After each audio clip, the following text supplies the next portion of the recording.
one thing that gets asked of me a lot is how I catch bait. I've had several people request me to just go out and make videos of me catching bait. So that's what I've been out here doing this morning. I've been out here catching some catfish bait for tomorrow, and I thought I'd bring you all along with me. Now, what I've been out here doing this morning is trolling for white bass. And if you watch my videos for any length of time, you know I rely on white bass heavily throughout the year as catfish bait. They're a hardy bait, they catch fish, so I use them a lot. But the area I hit today was a creek. Now, this particular creek, I catch a lot of shad here, but this isn't one that I typically target white bass in. But I wanted to come out here today on this creek, one that I don't typically fish for white bass in, just to kind of show you the process, kind of show you how I go about doing it. And you know, I got on some white bass today, so hopefully it'll be an informational video for you. But what I was doing is I was trolling a small spoon. This is a sumo spoon.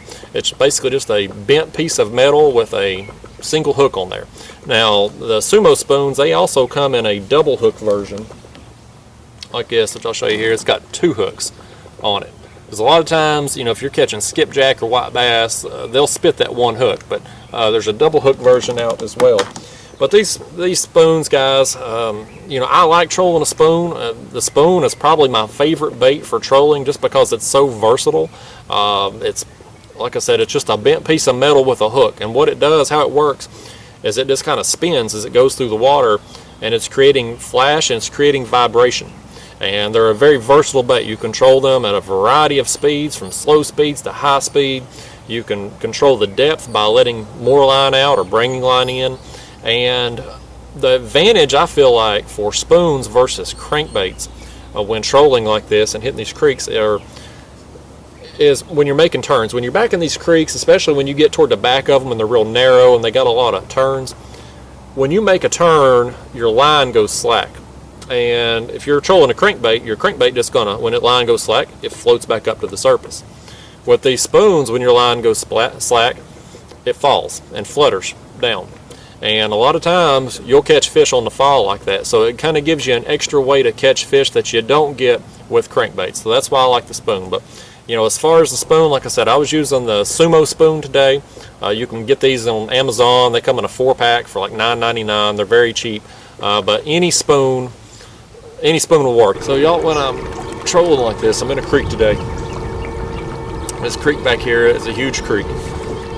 Fish back here, you know, the white bass, largemouth, skipjack, if there's any back here. They could be anywhere, right? I mean, they'll be back here chasing shad, schools of minnows, things like that. So to find them, what I like to do is troll. And so I'm trolling 2 small spoons today. I like trolling spoons. I don't really like casting them, personal preference. Typically like casting a jig once I find the schools.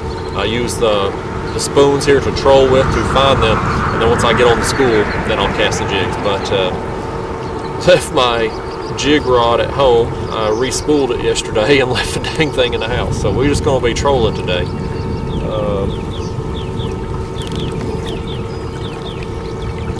So I'm going to work this creek here. We're going to just troll around, basically just troll the shorelines. I'll make a pass down the middle of it. Like I said, fish could be anywhere. I'll put my speed up here, you know, anywhere between 2.5 miles an hour and 3.5 miles an hour. I'll vary it. When you're making turns like this, see, I just made a real sharp turn. What happens is your jig falls down in the water column and it's just fluttering as it goes down. Sometimes, depending on what depth the fish are at, sometimes that'll help you find them. As that jig falls, they'll nail it. Or as that spoon falls, excuse me. It's early. I get my words confused out here.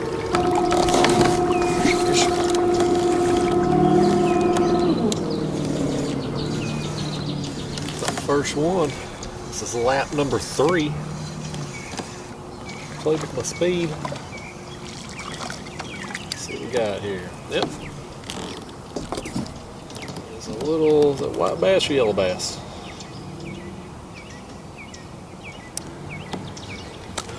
Oh goodness, got away from me.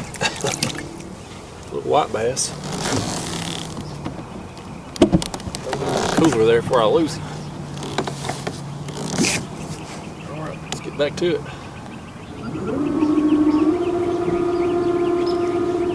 Played with my speed a little bit. The first lap I did 3 miles an hour. then 3.5. This one I will drop down to 2.5. So maybe that's the ticket today. Sometimes that's what it takes, is just getting your speed dialed in. If you're not catching fish at a certain speed, mix it up. Fish. Go, fish on. Just continuing on at that 2.5 mile an hour speed.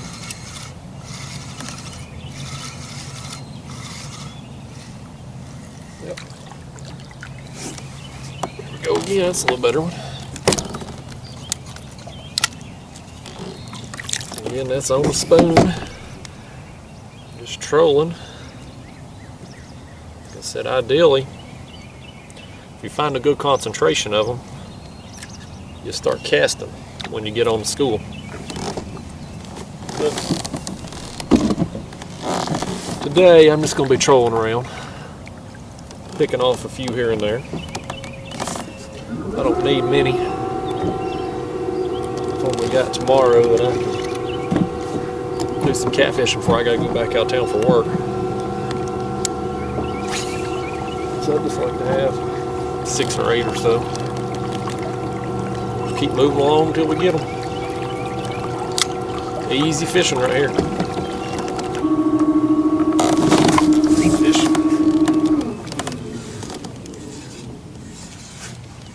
Another one on, kind of in the same stretch here by this dock and along this shoreline. Go.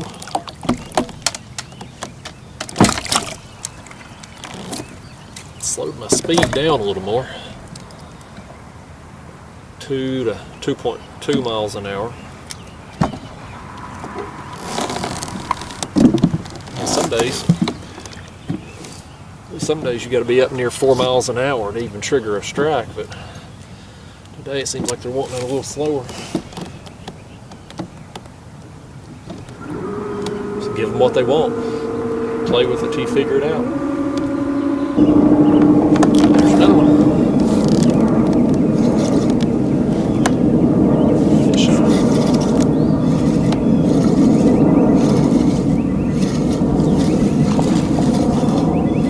Better one there. It's a largemouth right there. That ain't what we're after. Definitely not what we after today. Tell you what, you catch the heck out of these largemouth, smallmouth too. When you're doing this type of fishing, get out of these trees. You'll catch literally everything. Largemouth, smallmouth, white bass, skipjack, crappie, you name it, you're gonna get it. He's lucky he ain't a few inches bigger, he'd be bait. Just let him go. Good buddy.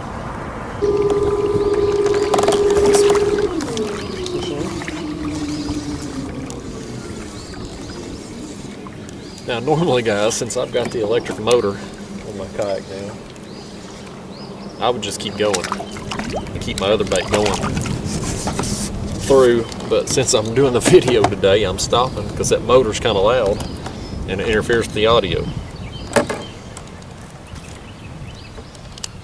There's another one. One in the box. Back to it.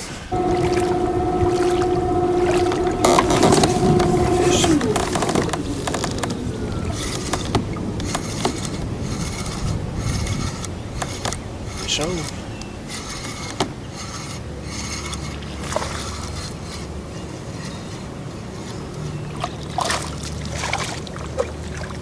Another one of them old largemouth.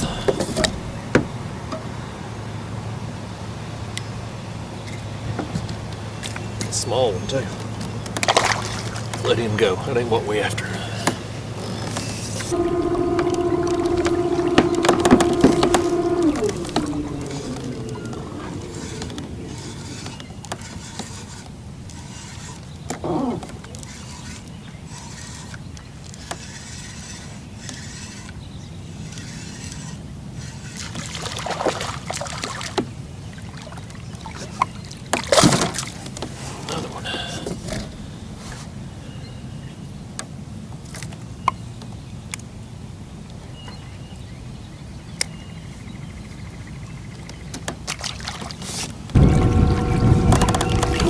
fish on.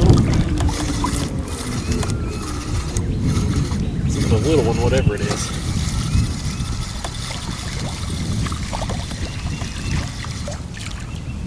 But it's another bait.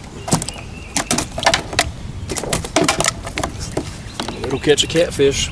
What I want to do with it.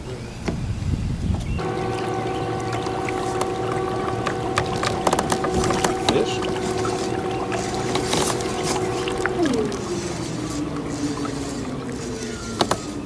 I'm hitting right in the middle of the creek channel here. Like I said, you know, it's best to cover the whole area because you never know where you're going to get them at. Might be along the shoreline, out in the middle. Never know. Got to vary your speed, vary your depth. You can control your depth with these spoons by the amount of line you let out. If you let out a small amount of line, you can run these things right under the surface. If you let out a large amount of line, you can run them a few feet down, or you can add a piece of split shot or a lead sinker of some kind and run them down even deeper in the water column.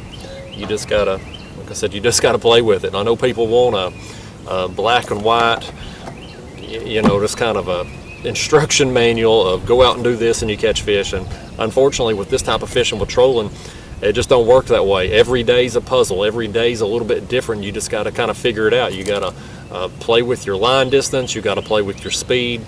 But once you get on a pattern, like, you know, for the last, you know, hour or so here, I've been running at 2.5 miles an hour with kind of what I consider a medium cast. That's been on, and that's where I've been getting all these fish at. But it took a little while this morning to get that dialed in and figure it out. But now that I'm on it, I'm just doing laps around this creek here. It's a pretty big creek, but I'm just kind of doing laps, zigzagging across, getting a fish here, getting a fish there, and out here just having some fun, man.